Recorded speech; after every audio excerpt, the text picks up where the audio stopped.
Hello everyone. तो आज के इस वीडियो में हम बात करेंगे AIB 21 एग्जामिनेशन के बारे में।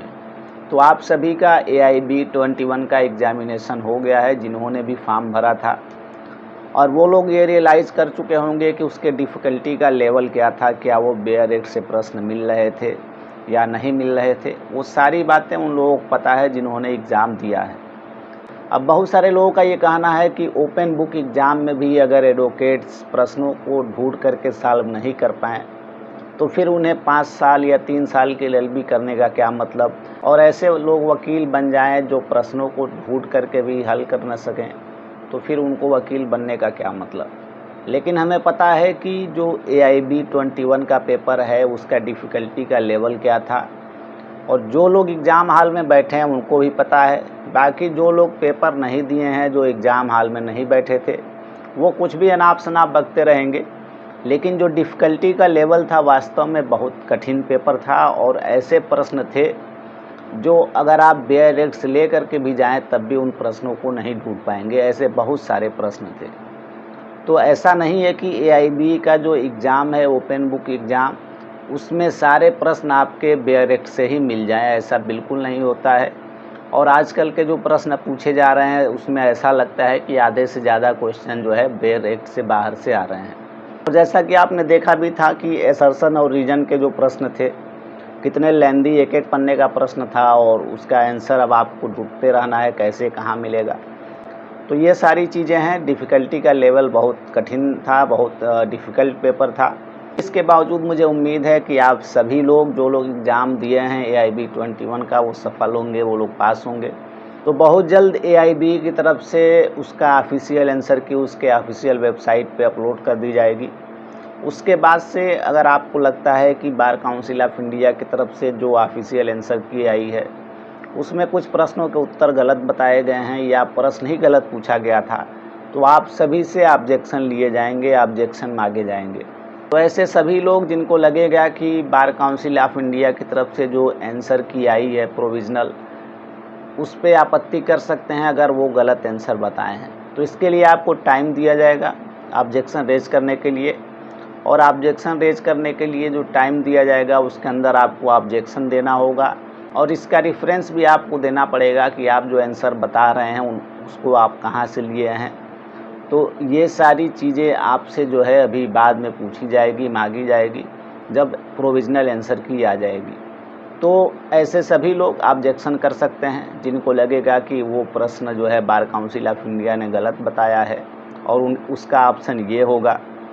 तो ये सारी चीज़ें बाद की है, पहले प्रोविज़नल आंसर की आने दीजिए, उसके बाद से देखा जाएगा कि किन किन प्रश्नों पे ऑब्जेक्शन किया जा सकता है।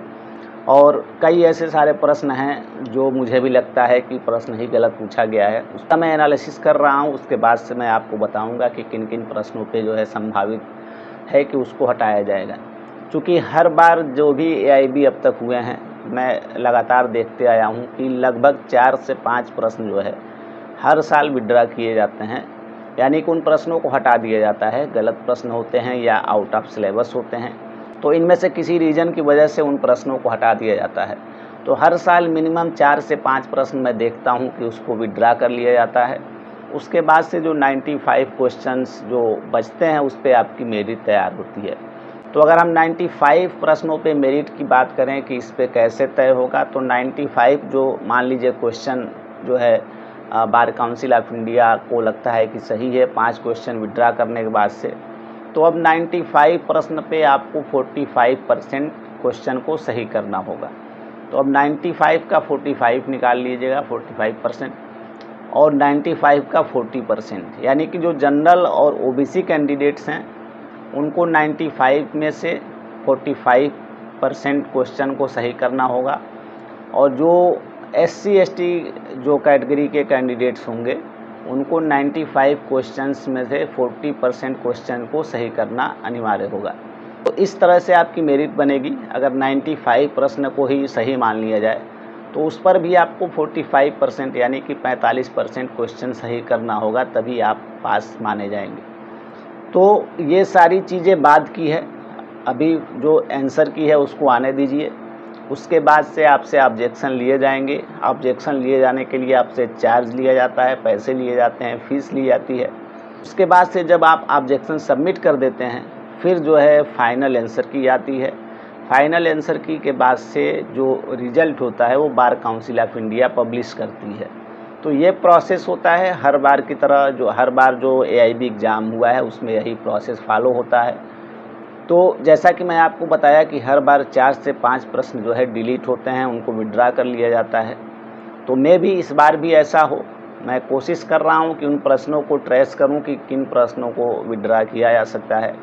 और जैसे ही ये सारी प्रोसेस कंप्लीट हो जाएगी, मैं इस पर भी एक वीडियो अपलोड करूंगा कि इन प्रश्नों को संभावित तौर पर जो है हटाया जा सकता है। तो मुझे उम्मीद है बिल्कुल आप लोग परेशान ना होइए, आप सभी लोग सफल होंगे। और जहाँ तक ऑब्जेक्शन रेज करने की बात है, आंसर की बात है, जैसे ही उस बारे में कोई अपडेट आती है तो मैं इसी चैनल के माध्यम से आपको वो सारी बातें बताने की कोशिश करूँगा। तो चैनल से जुड़े रहिए। और साथ ही साथ AIB से रिलेटेड PDF को प्राप्त करने के लिए आप मेरे टेलीग्राम चैनल को भी ज्वाइन कर सकते हैं।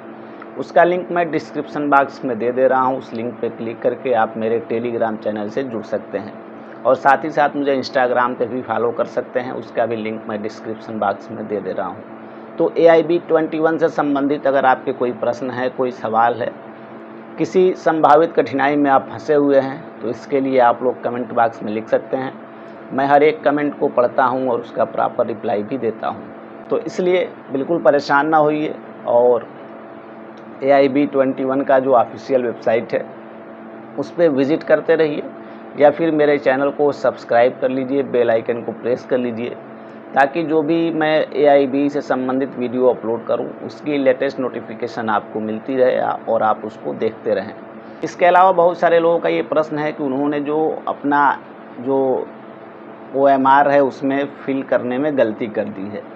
किसी ने जो है अपना रोल नंबर फिल करने में गलती कर दी है, किसी ने सेट कोड फिल करने में गलती कर दी है। तो क्या उनका रिज़ल्ट पब्लिश होगा कि नहीं, रिज़ल्ट घोषित होगी कि नहीं, तो इस पर भी मैं कोशिश कर रहा हूँ एक सेपरेट वीडियो बनाने की। तो बहुत जल्दी इस पे मैं एक सेपरेट वीडियो बनाने की कोशिश करूँगा। तो चैनल से जुड़े रहिए और आपके जो भी सवाल हैं आप सभी लोग कमेंट बॉक्स में लिख सकते हैं। तो मिलते हैं नेक्स्ट वीडियो में। धन्यवाद।